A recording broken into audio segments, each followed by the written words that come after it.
The Harlem Globetrotters, founded in Chicago, Illinois by Abe Saperstein in 1926, was originally an all-African-American basketball team.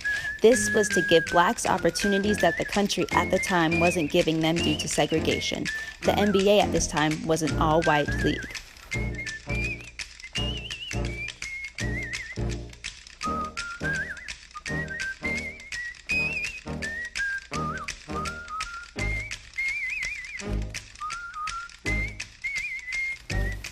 The Globetrotters started when media wasn't anything but written reporting on the Great Depression.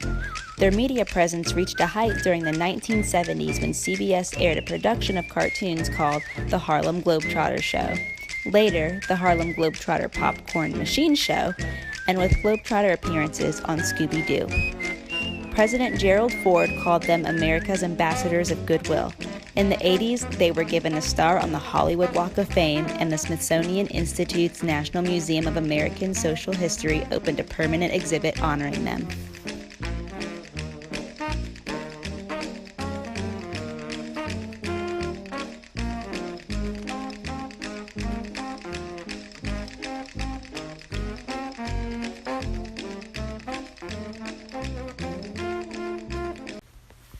Today, the Harlem Globetrotters have become the epitome of social, cultural, technological, economic, and political change, not only in news media, but in the world. Here comes the, y'all don't really want it like, yeah. Here comes the, no. Here comes the, oh. Here comes the, y'all don't really want it like, yeah. Here comes the, no. Here comes the, oh. Here comes the, y'all don't really want it like, when I'm coming, like, when I'm coming, like. They have played in over 115 countries for more than 120 million fans. They have scored over 20,000 victories and only 332 losses. They surpass every other team in the history of sports for number of games played and are now an American staple of entertainment for the whole family.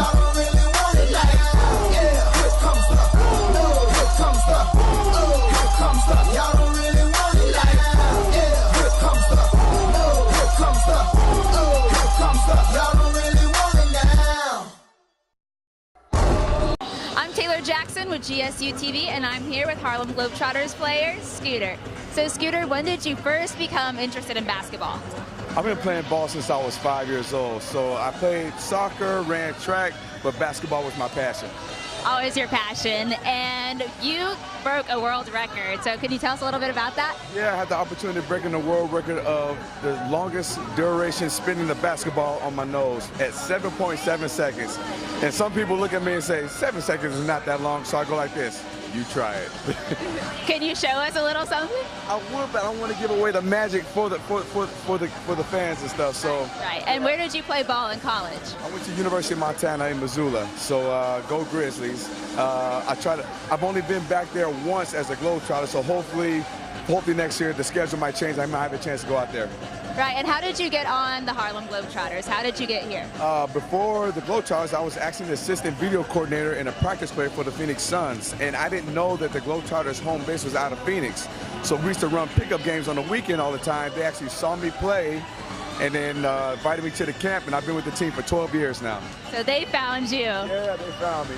You talk about your team as if they're your family away from your family. Right. So can you elaborate on that for me? How close is the team? We're very close. I mean, it's like a band of brothers just coming together. If you never had brothers, then I mean, I'm the only child, so if this is what brothers is like, I mean, this is the team. I mean, we laugh together, we cry together, we talk about, we kind of get on each other, like argue like brothers, but at the end it's all love, you know, and we're ready to perform for these fans every single night.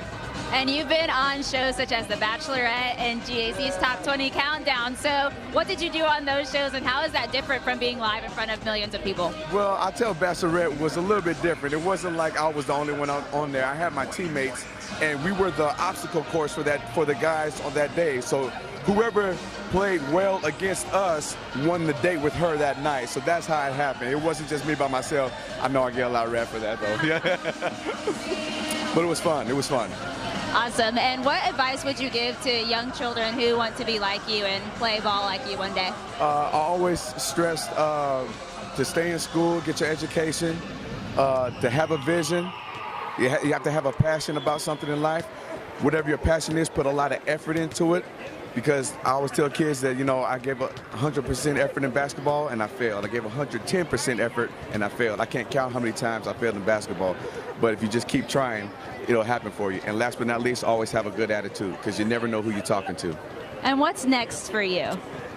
Hopefully I'm a trotter next year, maybe another country. I've been to 82 countries, so, but I'm loving what I'm doing. I must be doing something right to keep bringing me back every year, so I'm having a good time doing what I'm doing something I love to do. Well, thank you so much for talking with us. Good luck tonight. Thank you. It should be fun. I think these kids are ready, man. Thank you. All right. It's Taylor Jackson at GSU TV. Woo.